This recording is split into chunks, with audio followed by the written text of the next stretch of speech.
Welcome to the Micron America M-500 lower die installation and removal guide.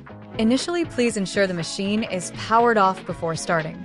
To begin, we need to remove the spacing table currently in place.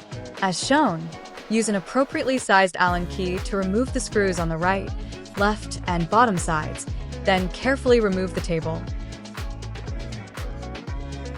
Next, rotate the visible screw by hand to open the cover. Now loosen the upper of the two center bolts. Then, as shown, insert your tool through the lower opening and apply pressure to push the die upward. If needed, you can also move the lever on the left side of the machine back and forth to assist. You can now remove the dies easily by pushing on the sides as shown. For reinstallation, place the die back into position and ensure it is fully seated.